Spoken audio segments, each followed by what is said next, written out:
Ladies and gentlemen, welcome back to your Cybersecurity Series. My name is Vlad and I'm here to help you and support you in your cybersecurity journey, even if perhaps you don't have a technical background. Today, this is an Halloween special episode where we will focus on the compliance. We often joke among cybersecurity professionals how compliance is mandatory, but survival is only optional, and that basically no one really escapes the auditor or the audit in general. Well, this episode is focusing exactly on that. It is really the continuation of the previous episode in which we talked about EBIOS RM, so EBIOS Risk Manager, which is the method that you can apply to identify, assess, and treat cybersecurity risks. So we talked that one of the very first steps of a cybersecurity risk assessment is to perform a review of the compliance, a review of whether or not the hygiene measures when it comes to cybersecurity were properly implemented on your perimeter of study. So reviewing that implies that you need to have a framework, you need to have a reference of what do we really mean by hygiene? What are the set of requirements? So you are kind of starting your compliance journey right here. So that's what we are going to talk about. Let's go. So compliance, first question, compliance with what exactly? Actually, there are different type of documents, different standards, and not all of them have the same weight or the same mandatory aspect. So the first one that you would find are what we call regulations or statutory laws or national laws. They are legally binding by definition because they are established by governments or regulators.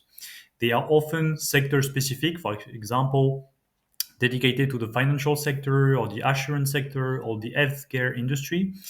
And they can also be geographic specific. For example, you have the European Union and all member states which are ratifying a certain text or certain directives. You have the United States, you have NATO, you have OCAR in the military industry. So you have also groups of states that are converging together and setting up some regulators, which means that non-compliance can lead to fines, lawsuits, or even criminal penalties in certain cases where individuals as well as organizations can be prosecuted. Here, of course, compliance is by default mandatory unless you want to expose yourself to those consequences. And how do those regulators enforce the law or enforce the regulation? Basically, they have different means. The first one being audit. So the regulators can either audit themselves, companies, or again, perimeters of studies, or they can also mandate external auditors to perform the audit on their behalf. They can also conduct investigations, and we see that a lot after incidents. So they often do post-mortem investigations. And if that reveals a non-compliance with the law, of course, then there would be some sanctions.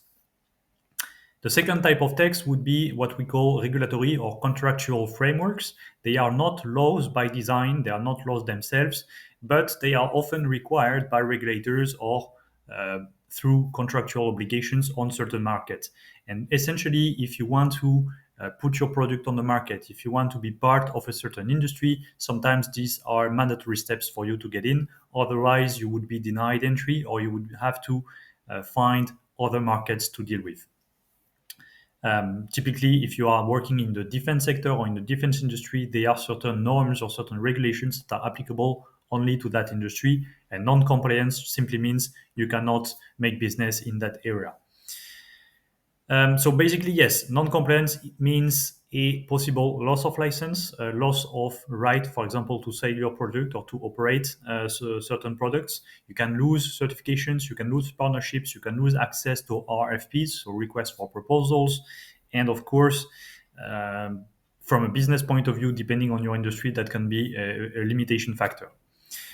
Those regulatory standards, they often quote the last category, which would be voluntary standards. So ISO, NIST, so all those documents that are published by standard organizations and that are kind of put there on the market as guidance. So those, they are clearly not mandatory. It's just there to support companies worldwide, regardless of their, most of the time, regardless of their organization or market sector. The idea is that you can really see them as a first step towards your compliance journey or towards compliance with regulatory laws. The idea is that they are very often quoted or used as benchmark because they really set the tone. They are updated quite frequently, every 5 to 10 years or so, and they can really show you the right way, or at least one of the ways to implement what we call an ISMS, so an information security management system. They are widely respected and considered good practice. So pursuing that direction in any case is always good, always virtuous, because it's going to put you in the right track. And one of the advantages of those industry standards is that they are quite comparable and really acknowledged by all the peers. Meaning that if you show progress on those industry standards, more often than not, you are already uh, complying or putting the right things in place to comply with the other laws. But what you can see is that if I give you some examples, there are many, many different texts. For example, in terms of laws, we have the GDPR in Europe, which is the data protection law. We have something a bit equivalent in the United States, which is called the Health Insurance Portability and Accountability Act, so HIPAA. There is a cybersecurity law in China, and there is more than a single text, of course. We have the NIS2 directive in Europe also that is being transposed into the different member states. We have the IT Act in India, and there are pretty much a lot of other laws per country, per organizations, as I told you. Then right in the middle, we have those contractual frameworks or regulatory frameworks. PCI DSS is a great example because it applies only to companies which process or manipulate payment card data. So we are talking about the payment card number, for example, the name of the cardholder, the PIN code, all of those extremely confidential elements. And this standard has been set by the payment cards issuers, so Visa, MasterCard, and their competitors. So this is something that is really enforced on all the merchants that are processing payment card information. And PCI DSS stands for Payment Card Information Data Security Standard, so it's kind of self-explanatory. Then we have the CMMC, which is the Cybersecurity Maturity Model Certification. This one is required when you want to work with the DoD in the United States, so the Department of Defense. It's applicable right about now. It's kind of progressively enforced. So this one is a key, again, for a specific sector. There is FISMA, there is MAS TRM, so there are, again, a lot of others. Here, just limited number of examples. And when it comes to industry standards, there are some key names that you need to remember if you want to start your journey in cyber. The first one is probably ISO IEC 2701, which we often call just ISO 2701. This is the guidance for setting up an information security management system, an ISMS. So it kind of explains how you need to structure cybersecurity within your company, what are the key roles and responsibilities, but more on that in a few slides because we are going to dive a bit further on that element. There is an equivalent, the ISO 27701. This one is focusing on privacy, PII, so privacy information. Then sometimes, and that's the case with the NIST, which is a governmental organization that is there also to publish some standards. You have the NIST that produces not one, but actually at least two frameworks when it comes to cybersecurity, and we will see how they are different from each other. So the first one is the NIST Special Publication 853, and the second one is the NIST CSF for Cybersecurity Fundamentals. If we do a step back from cybersecurity, there are other frameworks that are not specific on cyber, but that include cyber components. One example would be COBIT. So this one is really about IT governance, IT control. How do you set up your IT infrastructure? What are the right, again, measures in terms of organization? And of course, that includes some cybersecurity elements. And finally, we also talked about industrial security and how it's very much a different field in some of the previous videos. There is an ISO IEC standard about that. It's the 62443. So it's not a very easy number to remember, but you will cross that one very often when it comes to physical or at least control systems, because this one is really industrial security in a nutshell. So maybe the question that you have is, where do we start? And actually, the difficulty is exactly what you see in this matrix. We have a lot of different standards, and this is by far not exhaustive at all, but there are a lot of different standards. And of course, those requirements are slightly overlapping one with another. If we look at the different axes, so vertically, you have the scope of applicability. The idea is that some of the standards are really broad and can be applied to pretty much any company, while some of them, rather at the bottom of the matrix, are extremely specific. So I told you all about PCI DSS, which only applies if you are processing payment card information. We also talked about HIPAA, which is specific to the healthcare sector in the United States. So here you have like a double condition: healthcare sector plus geographical zone, so geographical area, which is limited to the United States. And then horizontal axis, you have the depth of the coverage, because some of those standards are just like a few guidance, a few points, and some of them are extremely precise. That would be the case of the NIST 853. So this one is composed of 300 different requirements, so it goes quite in depth, and it's quite complex to implement unless you are a large organization where your cybersecurity practice is very much divided into many different operating pieces. But if you are a small company, then perhaps going for something a bit more about the essentials, so towards the left side of the matrix that you see here, is perhaps a more pragmatic approach. So now what we are going to do is dive in some of them. I will take three examples: the NIST CSF, the NIST 853, to show you how they both differ. And of course, we will have a look at the ISO 2701. So NIST CSF for cybersecurity framework, I said foundations earlier, but it's actually framework. This is the version 2.0.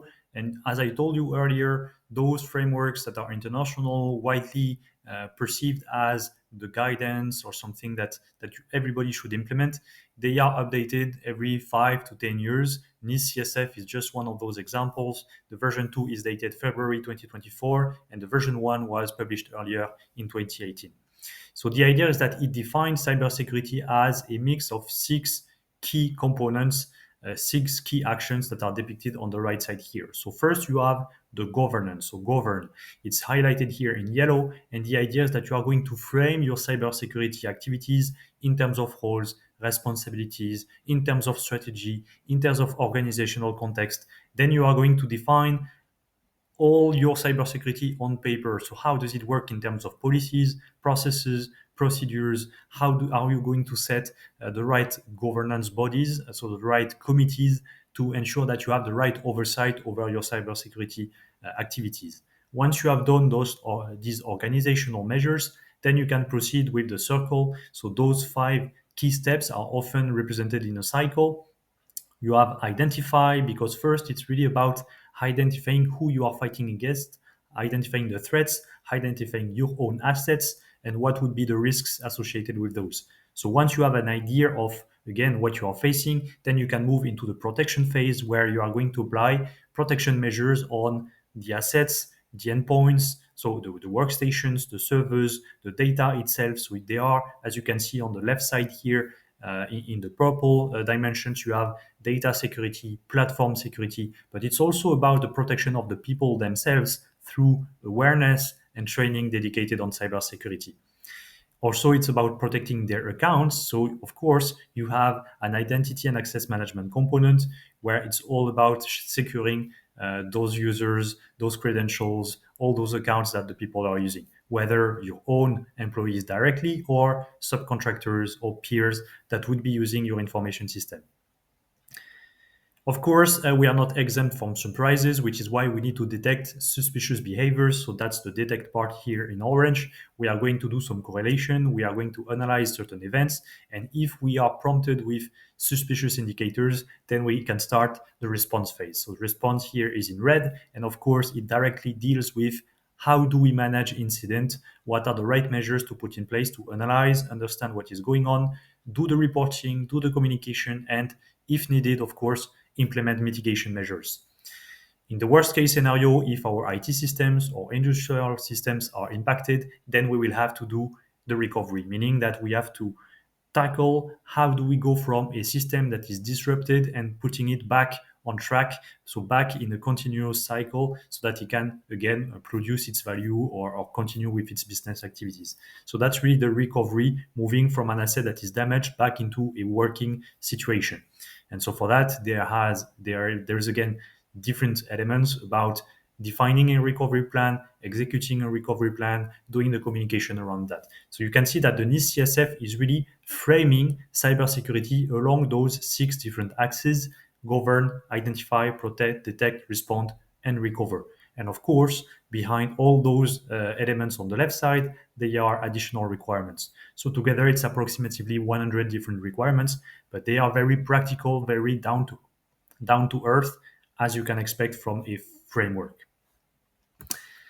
The difference with the other one, so the NIST 853, this one was revised. It's a fifth revision, so you will often find the Rev 5 note added right next to it. So NIST 853 Rev 5. This one does actually come from September 2020. It was slightly updated 2 years ago in 2023, but rather than looking at the organization through verbs, this one looks at the organization of cybersecurity through topics. So, for example, you have 20 different control families that you are seeing here. So, we have access control, configuration management, contingency planning, incident response, personal security, risk assessment. So, all topics that we have seen in the previous framework, but they are really organized by families. So the very difference between this one and CSF is that in the CSF, we first organize the governance, so how the role and responsibilities are organized, but this one is looking at it from a topic perspective. So inside each of the topics, you would have a component about setting the right roles and right responsibilities, making sure that we have the right governance bodies, which is why it's more like dedicated per topic. So inside each of those topics, you have again the notion of the governance, the notion of what are the protection measures, what should you be detecting, how should you respond by topic. So this one is much more in depth. It is composed of 300 approximately controls. So it's much heavier to put in place, which is why I believe it should be reserved really to the most complex organizations or the ones that are already quite mature in terms of cybersecurity. But you have everything. You have once you have gone through that, you have the 20 topics. You are almost bulletproof. And finally, there is the last one, the ISO IEC 27002. This one is dated from 2022. The previous version was dated 2013. So you can see again approximately 10 years in between the updates. And this one is really dividing cybersecurity or information security in general in four different components. So first, there are everything related to the organizational controls. It kind of resembles the govern aspect that we have seen in the NIST CSF. And here it's really about the policies, the role and responsibilities, but also the access rights. So the access rights were in the protect zone in the NIST CSF. Here they see it as something organizational, not something that you would implement from a technical perspective. There are also some key interesting elements on the information labeling, the data classification. So this one is diving a bit further in terms of organizational controls. Then you have everything related to the people and the management of your different contributors and employees. How do you hire them? What is the process to make sure that you are setting the right conditions for employment? Are you performing background checks? What is your process in terms of security training? How do they work remotely? What would be the disciplinary processes if they infringe on certain of your IT policies or IT security policies? So this is all those controls on the people. And then you have physical controls as well, which are not so much described in the NIST CSF. They were part, if you go back to the previous slide here, we have personal security on the right side. There are some elements also about the media protection at the bottom left. So there are some elements on the physical aspect. There is also PE at the top right, physical and environmental protection. So it's a bit here and there into different categories. In the ISO, they put it all in a third column, physical controls. And here we will talk about how do we secure the different sites, the different perimeters, how do we make sure that we are securing the different entries, how do we do cable security, so something really very down to earth, the cables, the redundancies, the equipments for maintenance, how do we secure all of that, how do we implement all of that. And finally, the big portion is also the technological controls, which there are about protecting and ensuring that we can apply the right protection measures on the endpoints, the servers, the data, the workstations, all of that. So you can see some examples at the bottom: configuration management, data masking to make sure that we are only collecting data that is anonymized, or that we are preserving some anonymity in terms of personal identifiable information. How do we implement data leakage prevention? So all those technological controls are more or less regrouping some of the controls we have seen before, like the protect, detect, but also respond. How do we ensure we can respond? So the response would be in the ISO split a bit in between the organizational part, the people part, and the technological control. So here it's more about, as you see, a different segmentation as opposed to the two previous frameworks, the NIST and the NIST-CSF. So the complexity of all that is that, of course, you need to understand how do we use one, which one do we take as a standard, and what if another organization is asking us to comply with the one we didn't pick. Fortunately, there are some cross-references grid which allow you to move compliance from, for example, ISO 2701 into the NIST Special Publication 853. So, for example, in the NIST 2701, in the ISO 2701, you have a control which is about the context of your organization, control 4.1. It says you should understand the organization and its context. This one is actually mapped to PM-1 and PM-11 in the NIST special publication. So if you go back to the previous slides, you would find the PM category, the program management, that's the third on the right side. And here you have 12 or 15 different controls, and those you can map actually to the ISO, so to the organizational controls. So you have to proceed with those cross-references grid in order to make sure that you can transpose one assessment on one framework to another framework. And as you can imagine, the tool to rely on that and to perform those activities today, it's mostly Excel. So it's quite annoying for all cybersecurity professionals, all auditors, and also the regulators that are checking and performing the audits or the investigations, because all those frameworks are being updated every 5 to 10 years. Plus, those are only the non-mandatory frameworks. You need to apply also all the laws, all the official requirements, depending on your sector, depending on your type of activities. So then it becomes quite complex in terms of navigating all those overlapping requirements. Fortunately, we don't have to die from compliance, and that's the let's say the optimistic message of the day. Death by compliance is not something that we have to go through. There are some tools to accelerate and help us navigate better those different requirements. Here, I'm only showing two of them. There is Vanta, there is CISO Assistant. Those two type of products and their competitors are offering more flexible, because all the mapping in between the different frameworks is already done in the tool. So when you are, for example, submitting an evidence that yes, you have implemented cybersecurity committees, or you have performed regular cybersecurity risk assessments, or that you have conducted an annual audit, when you submit those evidence into the platform, it's going to help you map with the different requirements. So for example, you are going to map your evidence to the ISO, and then the tool is going to help you show what are the repercussions on the other frameworks. So it's going to really facilitate all your efforts in terms of cross-referential compliance. So that's it for today. I hope you have a better understanding on what are different methods that you can use to frame your cybersecurity activities. There is no right or wrong. You just have to pick the referential that fits more to your company as a starting point, and then through those tools, or through a manual approach if you prefer, you can again dive or change framework in order to discuss with your peers, discuss with clients, or have a comparison in between maturities of different organizations. That's really the case also with the subsidiaries. If in your group you want to assess the maturity of certain subsidiaries and they are not all of them using the same metrics or the same framework, that's also one way you can compile and review all of that together. I hope you enjoyed this short video. Enjoy Halloween, and see you soon in another video. Take care.